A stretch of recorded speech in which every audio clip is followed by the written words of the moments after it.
Programme में एक बार फिर खुशामदीद नाज़रीन।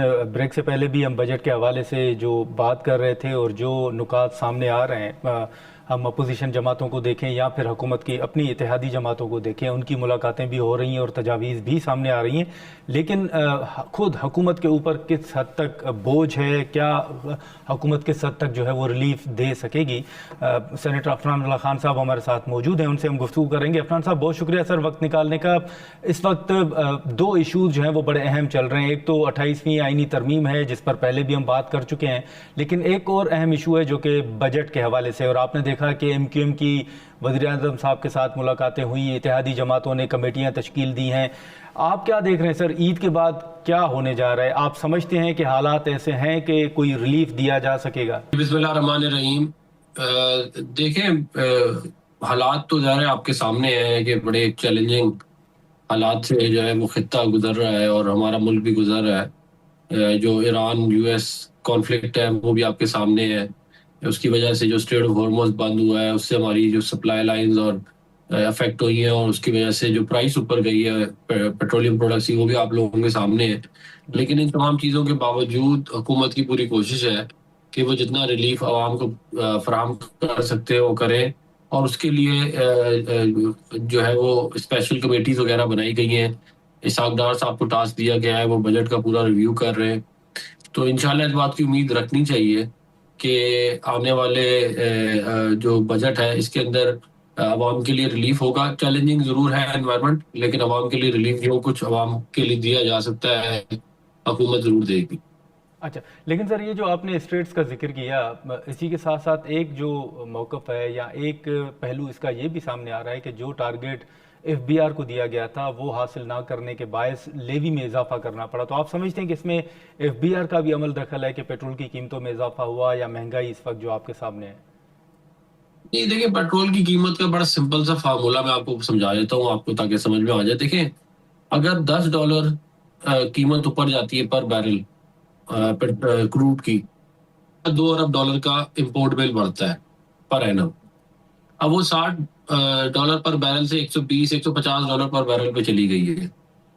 तो जाहिर है उसका इम्पैक्ट जो है वो $12 से $14 अरब का इंपोर्ट का आ रहा है। हमारे पास इतने पैसे नहीं है, आपको भी पता है। टोटल फॉरेन एक्सचेंज रिजर्व $21 अरब के हैं, और उनमें से बहुत सारे पैसे हमने जो है वो रोल ओवर लिए हुए लोन, जो कि बेसिकली हम उसको उसको भी हमने संभाल के रखना है, उसे खर्च नहीं करना। तो हुकूमत के पास जो है वो इतनी बैंडविड्थ नहीं थी कि वो इंपोर्ट जारी रखती उसी कीमत पे कि 140-50 का आपको मिलता। और तो इसलिए लेवी के अंदर इजाफा किया गया ताकि इसकी जो खपत है वो कम की जा सके। ये है सारी बात। अच्छा, लेकिन सर इसी के साथ साथ जो एक बात हुकूमत करती है कि IMF की वजह से कुछ ऐसे फैसले हैं जो हुकूमत करना भी चाहती है लेकिन नहीं कर पा रही। तो आप समझते हैं कि IMF की वजह से भी हुकूमत को कुछ मुश्किलात का सामना है रिलीफ देने में? नहीं, बहुत सारे काम हुकूमत करना चाहती है वो कर नहीं सकती। और उसकी वजह यही है कि ज़ाहिर है IMF का प्रोग्राम जो है उसके अंदर हर चीज़ अंडर ऑब्जर्वेशन है। एक पीस से उठा के दूसरे एड में भी अगर आप डालें तो वो चेक करते हैं। और इसलिए इतना आसान काम नहीं है कि मतलब कि इसकी हमारे पास ज़्यादा गुंजाइश नहीं है, आप समझ लें। लेकिन इस बात की उम्मीद करनी चाहिए, मैं ये बात मुझे नज़र आ रही है कि शायद हमें जो आने वाला वक्त है उसमें हमें हमारा ट्रेड बढ़ जाए ईरान के साथ, उससे हमें बड़ा फ़ायदा होगा। हमें हम जो है वो ऐसी अपॉर्चुनिटीज़ आ रही हैं मिडल ईस्ट में और चाइना के साथ, जिसके अंदर हम अपना मजीद मिलिट्री क्लाउड भी और इकोनॉमिक क्लाउड भी बढ़ा सकते हैं। तो ये तमाम चीज़ें जो है खुशाइंद हैं, और मुझे ये लगता है कि अगर तो एग्रीमेंट हो गया जिसके बड़े अच्छे इम्कानात मौजूद हैं, तो वो भी बहुत बड़ा एक पाकिस्तान के लिए विन होगा from diplomatic, from an economic and political perspective.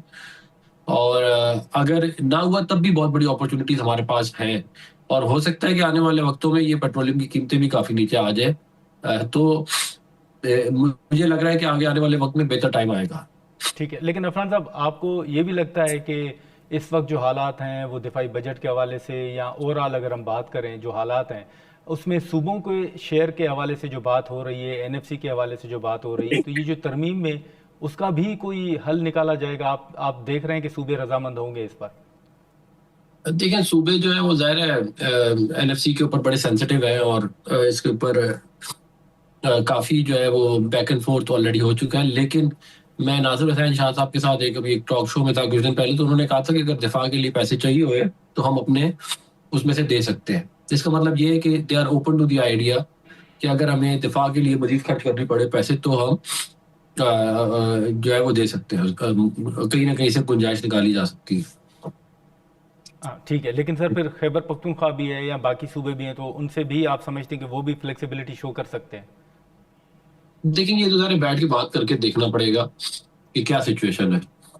अच्छा, लेकिन अफनान साहब यही जो एक बात हो रही है, इसी के साथ साथ अगर एक सवाल मैं आपके सामने सियासी हालात के हवाले से, अगर सियासत के हवाले से सवाल रखूं, ईद के बाद सर आप देख रहे हैं कि कोई पीटीआई के साथ मुज़ाकरात या ये जो मुलाकातों पर पाबंदी है, या जो महमूद खान अचकज़ई साहब के हवाले से कहा जा रहा था कि प्राइम मिनिस्टर साहब उनसे मुलाकात करेंगे, आपको सर ईद के बाद क्या माहौल नज़र आ रहा है? क्योंकि बजट भी है, अपोजिशन बाइकआउट भी कर सकती है, एहतजाज भी कर सकती है, तो इंगेज किया जाएगा उनको, मुज़ाकरात देख रहे हैं?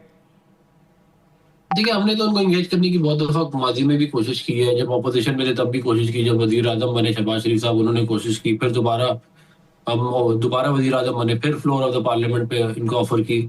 तो हमारी तो तरफ से दरवाजे हमेशा से खुले हैं, मगर वो इमरान खान साहब ये कहते हैं कि मैं सियासी लोगों से बात नहीं करूंगा, मैं सिर्फ एस्टेब्लिशमेंट से बात करूंगा। तो ये सबसे बड़ा हर्डल उसके अंदर जो है वो इमरान खान साहब खुद है। बल्कि मैं तो ये समझता हूँ कि इस हाइब्रिड निज़ाम का जो सबसे बड़ा सपोर्टर है वो आज भी इमरान खान साहब है। उनकी जो है जमात जो मर्जी कहती रहे, मगर जब वो पॉलिटिकल फोर्सेस के साथ बात नहीं करेंगे, उनसे निगोशिएट नहीं करेंगे, उसका फायदा किसको होगा? जो बड़ा ऑब्वियस है। तो ये मामला हमारी तरफ से कोई इस किस्म की वो नहीं है कि हम ना नहीं, किसी से लेकिन बात अफनान साहब करेंगे, उनकी हाइब्रिड तरफ से। निज़ाम का हिस्सा तो पीटीआई तो नहीं है सर, वो तो खान साहब जेल में है, अपोजिशन में है, पीटीआई अपोजिशन में है।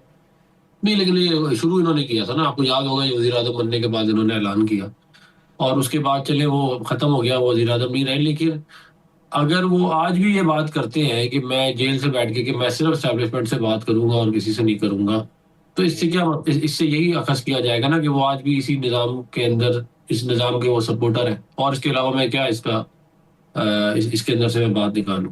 बिल्कुल, तो आप समझते हैं कि खान साहब ने जो अचकजी साहब को मैंडेट दिया है, वो भी, उससे भी कोई हल नहीं निकल सकता? नहीं, देखिए वो इमरान खान साहब किसी को कोई मैंडेट देते ही नहीं है।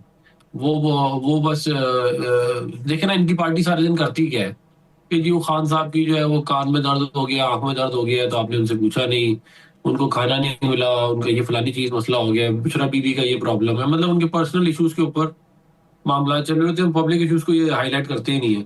मतलब इस हद तक कि ये कमेटियों में इन्होंने जाना छोड़ दिया है, और ये कोई इनका जो है वो इनपुट नहीं है हम्म। कमेटीज में, लॉ मेकिंग में, सेनेट में, नेशनल असेंबली में, प्रोविंशियल असेंबलीज में, आप देख लें। मतलब कि कोई इनपुट नाम की इनकी कोई चीज है ही नहीं। और ये है सिचुएशन। तो आप समझते हैं कि जो बुशरा साहबा या खान साहब की सेहत के हवाले से पीटीआई के तहफ़्फ़ुज़ात है सर, वो भी कोई 100% दुरुस्त नहीं है, वो भी हक़ाइक़ के बरअक्स हैं? नहीं, देखिए वो तो सुप्रीम कोर्ट ने फ्रेंड ऑफ कोर्ट बनाया था सलमान सफदर साहब को, उन्होंने जाके एक रिपोर्ट जारी की थी, वो सारा कुछ देख के आए थे, वो रिपोर्ट आप पढ़ ले। ये सिर्फ हर चीज जो है ना, हर चीज के अंदर से ये कोई एक इमोशनल सेंटिमेंटल चीज निकाल के लेके आते हैं ताकि उससे ये बेच सके अवाम को। हमने इमरान खान साहब की ना सेहत के ऊपर कभी कोई कहा कि हम उनका एसी बंद कर देंगे, कभी ना उनके प्लेटलेट्स के मजाक उड़ाए, ना कभी उनकी किसी और बीमारी का मजाक उड़ाया। हमने तो कहा है कि जो उनकी बीमारी है उसका जितना अच्छा इलाज हम कर सकते हैं हम वो करवाएंगे, और हम चाहते हैं कि वो सेहतयाब रहे। हमारी कोई ठीक है सर, इबारत ही आखिर में नहीं है सिर्फ इतना उससे। बताइएगा कि आप ईद के बाद ये माहौल देख रहे हैं कि कोई मुलाकातों से पाबंदी उठ जाए या मुलाकातें मुमकिन हो सकें?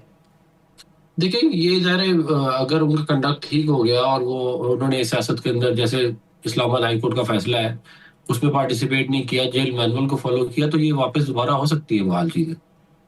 अच्छा, चलें, बहुत शुक्रिया अफनान साहब वक्त निकालने का। नाजरीन, सेनेटर अफनानुल्लाह खान साहब की गुफ्तगू आपने सुनी, और आपने देखा होगा कि गुज़िश्ता कई रोज़ से बजट के हवाले से, 28वीं आईनी तरमीम के हवाले से गुफ्तगू भी हो रही है, और सियासी जमातों की मुलाकातें भी हो रही हैं। और साथ ही साथ हमने देखा कि इत्तेहादी जमातों ने अपनी कमेटियां तश्कील दी हैं, वो बजट के हवाले से हों या जो कानून साजी है उस हवाले से बातचीत का सिलसिला भी जारी है। लेकिन इस वक्त सबकी नज़रें हैं कि ईद के बाद मुल्क के अंदर चाहे वो बजट हो उस हवाले से क्या और कौन से अहम फैसले होने जा रहे हैं, और साथ ही साथ ये जो नई आईनी तरमीम के हवाले से इस वक्त पार्लियामेंट के अंदर और बाहर बातें हो रही थी, उस हवाले से क्या पेशरफ सामने आती है।